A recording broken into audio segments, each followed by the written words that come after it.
With Monster Hunter World Iceborne comes Master Rank, a challenge that will test every hunter, but with the right gear and builds, hunters can overcome anything. I'm Darcblade, and we're back with even more amazing builds for Monster Hunter World Iceborne.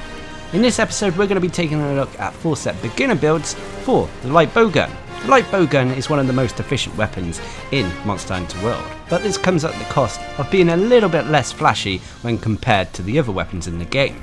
Nonetheless, taking the Light Bowgun into a hunt with its sheer variety of different ammunition types normally guarantees success. When it comes to Light Bowgun builds, most of them tend to focus around a certain ammunition type, and that is going to be demonstrated in this video. Now, a disclaimer though for this series, as Iceborne is still young, most hunters may not have had time to farm everything they need for the most high-end game builds.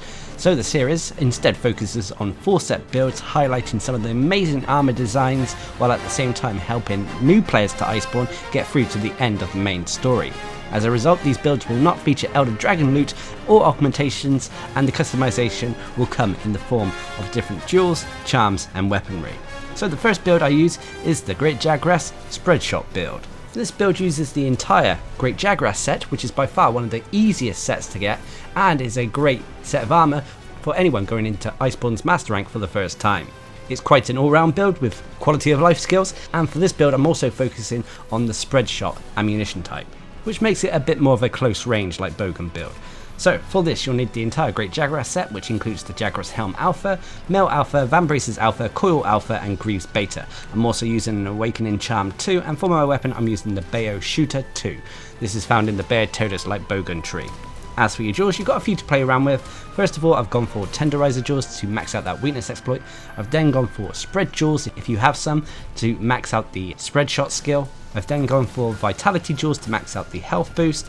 And then finally I've gone for a Mind's Eye jewel to provide us with the ballistic skill.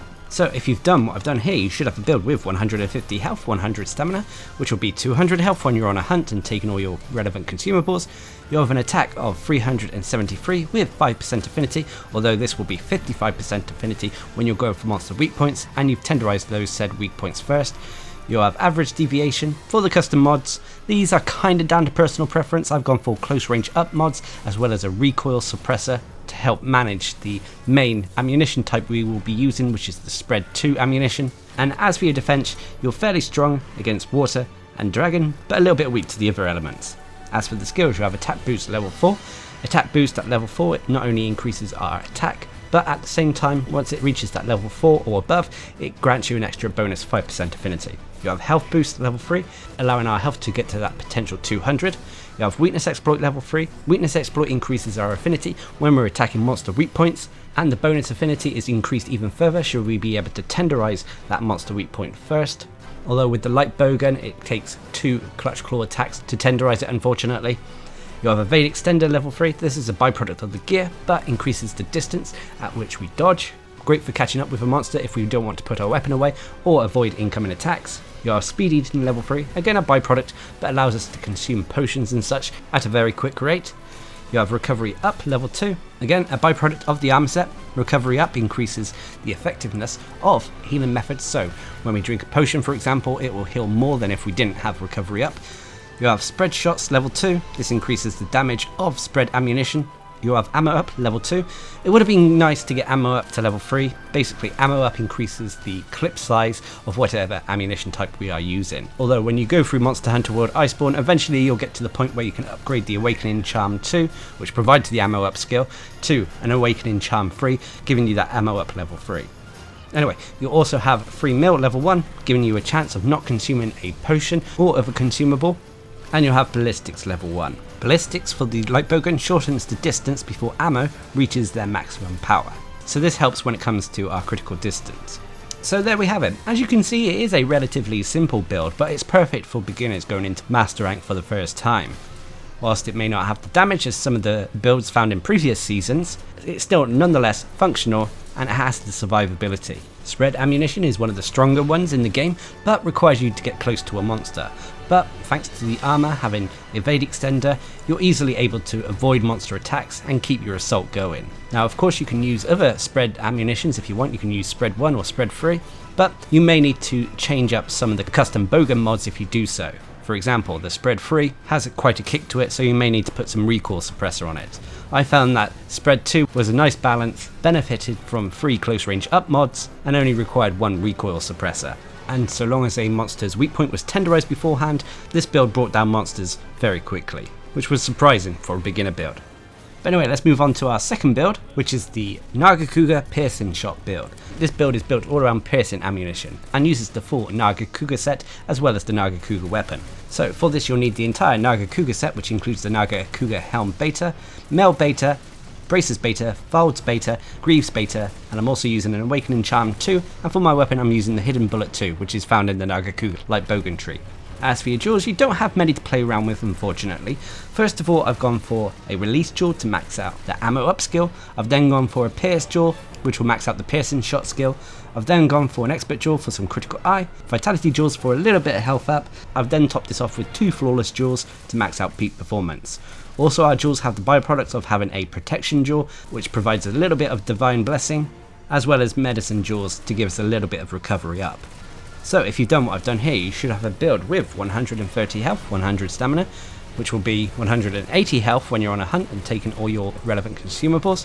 You have an attack of 345 with 30% affinity. You have average deviation. As for the custom mods, these are down to personal preference. I've gone for 3 evade reloads and 1 long barrel. Long barrel is kind of useful on bowguns that make use of piercing shots. For example, it can make Pierce 2 ammo feel like Pierce 3, and so on. As for your defense, you are strong against water, neutral against ice and dragon, but weak to fire and thunder, unfortunately. As for the skills though, you'll have Evade Window level 4. This is a byproduct of the gear we're wearing. Evade Window basically increases the invincibility frames when we perform dodges and such. You'll have Ammo Up level 3, Peak Performance level 3. Peak Performance increases our attack so long as our health is full during a hunt. You have Stamina Surge level 3, again a byproduct of the gear, but allows our stamina bar to replenish itself at a quick pace. You have Health Boost level 2, Recovery Up level 2, Piercing Shots level 2, this increases the damage of piercing ammunition, and you have Critical Eye level 2. You also have the set bonus, NARGACUGA's Essence, True Spare Shot. This gives you a chance of not consuming a bullet when we fire our weapon. And True Spare Shot increases the chance even more than the normal Spare Shot skill. So as you can see, this build focuses and works best with piercing ammunition. As such, it works best against monsters that are long, such as brute wyverns and the larger monsters in the game. Now this build primarily uses the Pierce 2 ammunition, which with the hidden bullet and the NARGACUGA weapon comes in rapid fire format. You can use Piercing 3 if you prefer, but I prefer to use the rapid fire Piercing 2. Also, these ammunition types do have a slow reload, but thanks to having the evade reload bowgun modifications on our weapon, it means that we can simply use the Light Bowgun's evade maneuver to reload our weapon, meaning we don't have to worry about the slow reloads. On top of that, a tip for when using piercing ammunition: as the ammunition type goes through monster body parts, try to tenderize multiple parts on a monster, especially the middle part, their body, as this will be normally where the main source of your damage is going to be. But nonetheless, despite being a little bit weaker against smaller monsters, I found this build incredibly fun to use, and more importantly, I found it very efficient. But anyway, let's move on to the next build, which is the RATHALOS Fire Elemental build. This build makes use of the entire RATHALOS set, focusing on the fire ammunition type, which for this build will be in rapid fire format. So for this build you need the entire RATHALOS set, which includes the RATHALOS Helm Alpha, Melt Alpha, Vambraces Alpha, Coil Beta, and Greaves Alpha. I'm also using an Awakening Charm 2, and for my weapon I'm using the Azure Soul Scorcher, which is the RATHALOS Light Bowgun. You will be able to upgrade this as well once you get through the game, but for the purpose of this video I'm demonstrating it in this format. As for your jewels, you've got a few to play around with here. Firstly, I've gone for a release jewel to max out ammo up.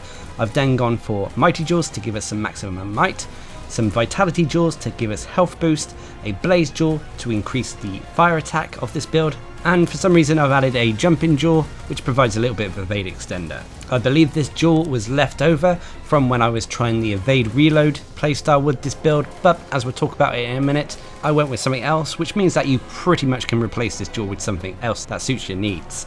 So if you've done what I've done here, you should have a build with 150 health, 100 stamina, which will be 200 health when you're on a hunt and taking all your relevant consumables. You'll have an attack of 347 with 25% affinity, which will actually be higher on a hunt, thanks to not only weakness exploit but also maximum might.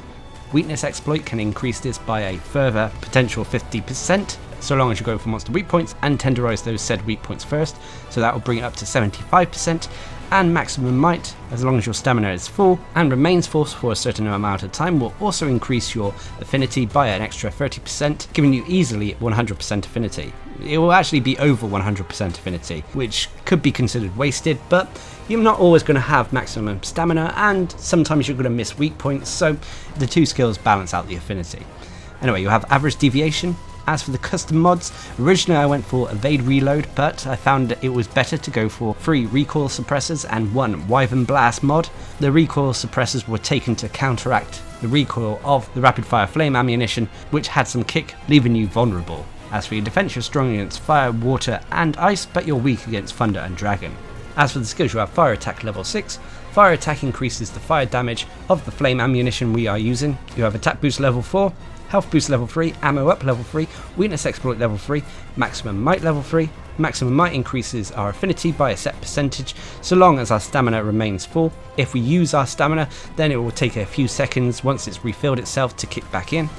You'll have slinger capacity level 2, this is a byproduct of the gear, but enables us to carry more slinger ammunition. You have evade extender level 1, this is a byproduct of our jewels, this increases the distance at which we roll. You have jump master level 1, preventing knockback when we perform jumping attacks, although it's pretty much wasted on this build, as we don't really perform jumping attacks with the Light Bowgun.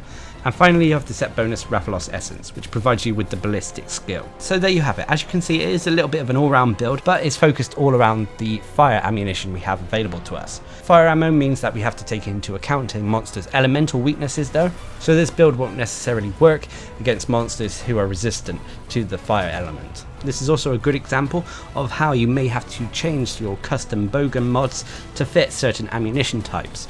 Before I went for evade reloading with this build to reload the fire ammunition quickly, but I instead found it left me open too much when attacking a monster.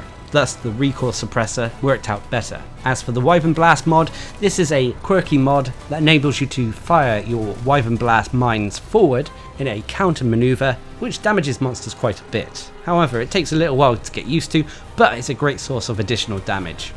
But anyway, let's move on to our fourth and final build, which is the Black Diablos knockout build. This build makes use of the basic normal ammunition type combined with sticky ammunition, enabling us to crowd control a monster by knocking them out quite frequently, thanks to the set bonus found on the Black Diablos set, Slugger Secret. So for this build you'll need the entire Black Diablos set, which includes the Diablos Nero Helm Beta, Mel Beta, Braces Beta, Coil Beta, Grease Beta, and I've gone for an Awakening Charm 2. For my weapon, I've gone for the Broth Bazooka 2. As for your jewels, you've got a fair few to play around with here. As we are using normal shots, I've gone for 4-shot jewels to give us that normal shot skill. I've then gone for tenderizer jewels to max out the weakness exploit skill. I've then gone for KO jewels to max out the slugger skill. I've then gone for a release jewel to max out ammo up, vitality jewels to give us that health boost, and finally protection jewels to give us a little bit of divine blessing. So if you've done what I've done here, you should have a build with 150 health, 100 stamina, which will be 200 health when you're on a hunt and taking all your relevant consumables. You have an attack of 371 with minus 20 affinity, which will actually be higher when you're on a hunt. If you're attacking monster weak points and have tenderized those weak points first, it will be at 30% affinity. And as we will be focusing on monsters' heads with this build, it means that we should be normally going for monster weak points. Unfortunately though, you'll have high deviation. As for the custom mods, I've gone for evade reload and a power barrel. The evade reloading is personal preference. I've taken it really to counter the slow reload speeds of the sticky ammunition we can also use in conjunction with the normal shots. And as for the power barrel, I've really taken this for its bonus stun effect. As for your defense, you'll have a strong defense, especially against fire and dragon. You'll be neutral against thunder, but you're fairly weak to water and ice. As for the skills, you'll have Slugger level 5. Normally Slugger will only go to level 3, but with the Black Diablos set bonus we can go to level 5. Slugger basically increases the likelihood that we knock out a monster with our attacks. Knocking out a monster leaves them vulnerable, stunned, dizzy on the ground, open to you and your teammates. You have health boost level 3, ammo up level 3, weakness exploit level 3, resentment level 3. This is a byproduct of the gear, but resentment can still be useful. Basically, when we have a red portion of health, resentment will activate, increasing our raw attack. You have normal shots level 2, increasing the damage of our normal shots. You have part breaker level 2, a byproduct of the gear but increases the likelihood that we break monster body parts. You have marathon runner level 2, again a byproduct but reduces our stamina depletion when we perform moves such as sprinting and that. You have divine blessing level 2, which gives us a likelihood of taking reduced damage when we take a hit from a monster. And finally you have the set bonus Diablos ambition slugger secret, allowing us to get slugger to that potential level 5. So that's the build. As you can see, it is focused around knocking a monster out, making use of normal ammo as well as sticky ammo. Sticky ammo comes with a natural bonus knockout effect, so it makes it useful, but I also wanted to demonstrate at the same time that this build can make use of normal shots, namely rapid fire normal shots too. Even with normal shots, thanks to the slugger skill being at level 5, you can still knock out a monster quite easily with this build. As I mentioned, evade reloading does counter the reload speeds, especially when it comes to the sticky ammo, and overall this build is just nice for crowd controlling a monster, so long as you're going for a monster's head. Now you can make changes to this build if you so desire. For example, if you don't want to use normal shots at all and instead focus on sticky ammo entirely, you could invest in some artillery jewels to give you the artillery skill, which will increase the damage of your sticky ammo. But it means that you're going to have to get used to crafting sticky ammo on the fly during a hunt, as you can only carry a small amount of them, but this shouldn't be an issue for expert bowgun users out there. So there we have it, those are beginner full set builds that I use for the Light Bowgun in Monster Hunter World Iceborne. Now of course there are a lot more endgame mix sets to come, and as I always say, you don't have to use what is shown in these videos, use what you want to use, as most tasks in Monster Hunter World Iceborne can be taken on with any weapon or gear set. Also, builds taken from previous seasons can still work in Iceborne, at least for early game. They'll have the DPS, but they may lack the survivability. But anyway, I hope you found this video helpful or informative, and until next time, I've been Darcblade, bringing you beginner Iceborne builds for the Light Bowgun in Monster Hunter World Iceborne. Hope you enjoyed the video, thanks for watching, subscribe and like for more.